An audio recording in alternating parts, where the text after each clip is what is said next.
Meron pala akong ipapakita sa inyo, pamilya.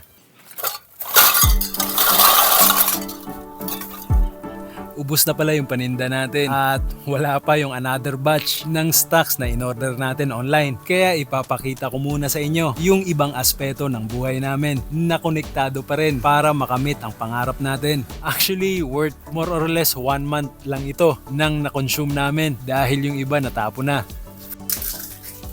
Ito naman, iniipon talaga namin yan ng ilang buwan para pataba sa mga halaman. Pero bakit ko po ba yun ipinapakita sa inyo? Siguro dahil bukod sa pagtitinda namin ng mani o kung ano pang paraan na pwede namin gawin para palakihin ang 500. Pero kung hindi kami matututong mamaluktot habang maiksi pa ang kumot, kahit lumingon kami ng paulit-ulit sa pinanggalingan ay hindi pa rin kami makakarating sa paroroonan.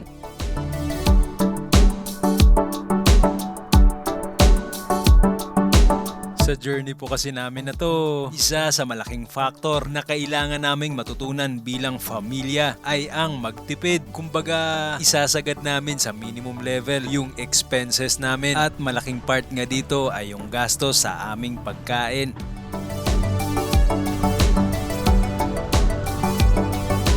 At yung mga bibilin ko nga ngayong araw ay ang tinatawag naming default na pagkain. Meaning, sa karaniwang araw po o normal na araw, hindi na po namin kailangang pag-isipan kung ano ang kakainin.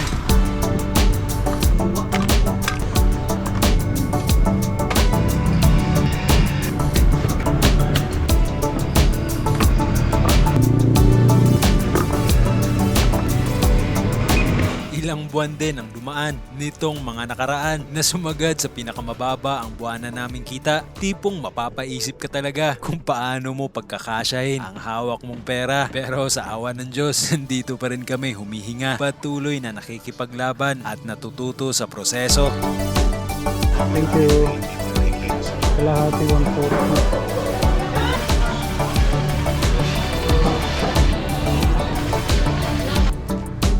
At opo, sa karaniwang araw, sardinas o kaya itlog ang naging default naming ulam. Ito na kasi ang nagtatawid sa amin kapag kinailangan naming magtipid nang hindi sinasakripisyo ang kalusugan. At ang aking naging basihan ay yung macronutrients na content nito. Pwede nyo po akong itama kung mali ako. Pero sa ngayon, ang alam ko, ito ang pinaka-affordable na ulam na merong sapat na protein and fats.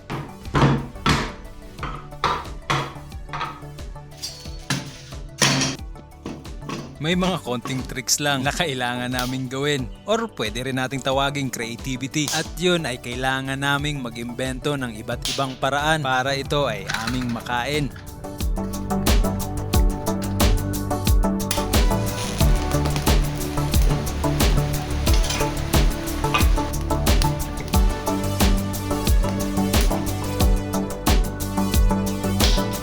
Diba, kahit nga masasarap na pagkain, kung araw-araw mo itong kinakain, magsasawa at magsasawa ka rin. At normal yun sa pagiging tao natin. Kaya sa mga panahon tulad nito, kailangan nating i-overcome yung ganong parte ng ating pagkatao.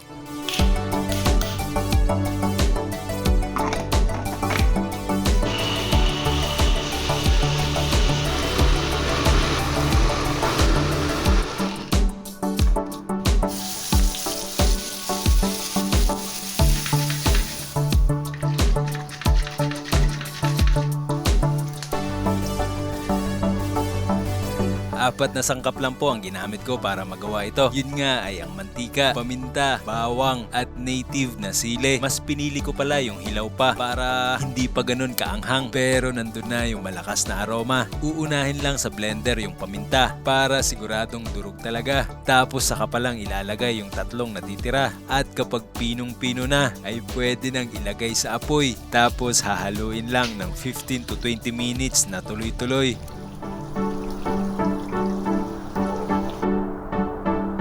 Hindi po pala sponsored itong video na ito ha. Actually, sumubok rin ako ng iba't ibang brand at pansin ko itong si Youngstown ang pinakamura pero siya rin yung may pinakamaraming laman. At dahil nga mahilig kami sa lasa ng pinagsamang anghang at bawang, ito ang numero 1 dahilan bakit kinaya at kinakaya naming kumain ng sardinas o kahit anong luto ng itlog sa halos araw-araw.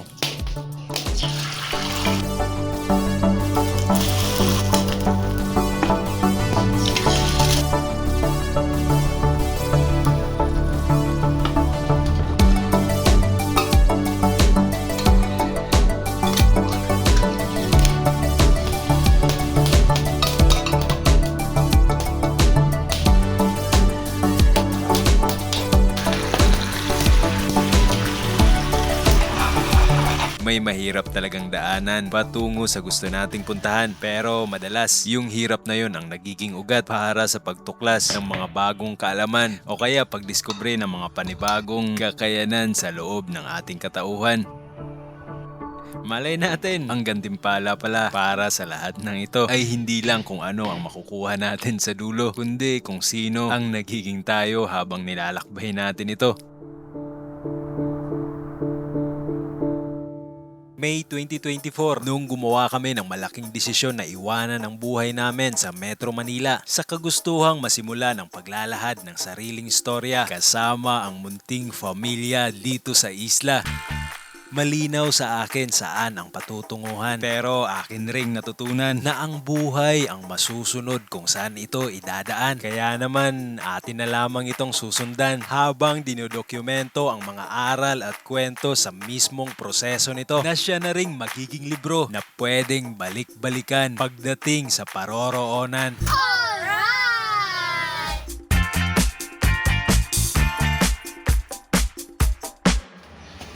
Ito na yung speaker natin Isla Familia. 93. May mga suggestions pala yung ilan sa mga kapamilya na aming nagustuhan, kaya naman agaran din namin itong inaksyonan.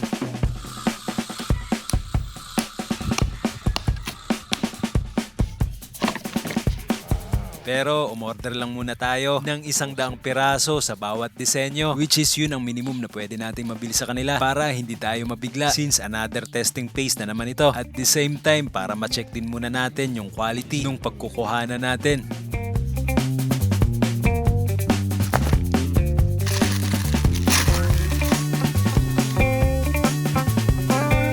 Kombinasyon ng chili at garlic ang pinakapaborito naming condiments. Kaya naman may katanungan na kailangan ng kasagutan. Ito nga ay kung pwede ba ito maging parte ng ating produkto.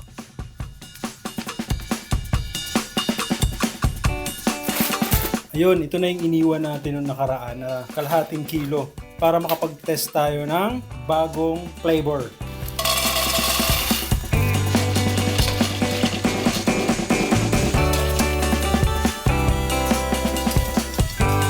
Medyo brown na siya. Bago namin siya tanggalin sa apoy, saka natin lalagyan ng una yung chili garlic natin.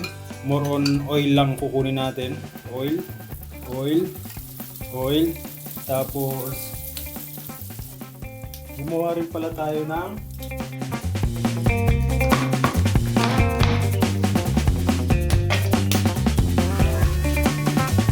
Gumawa rin pala kami ng pure garlic lang. Ginawa namin ito specifically para dito sa gagawin natin bagong flavor since ang objective natin dito ay malasahan talaga yung bawang. konting asin. Yan. Tapos continuously ihahalo lang natin siya. Yan. Yan. Then antayin lang natin siyang lumamig. Ibig sabihin, tatanggalin na natin siya dito sa apoy. So for now, hayaan lang muna natin siyang ganyan. Tapos taste test natin mamaya. Few moments later. Papa, pwede na to. Pwede na? Alright.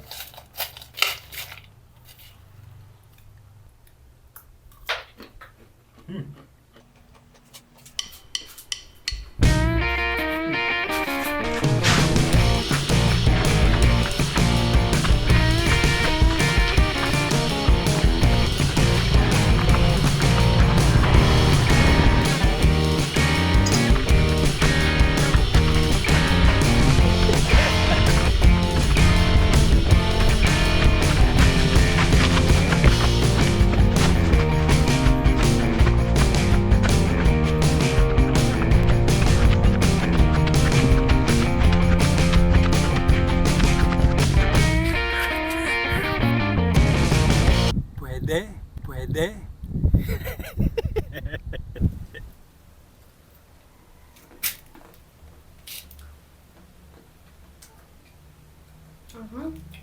Ay, masarap.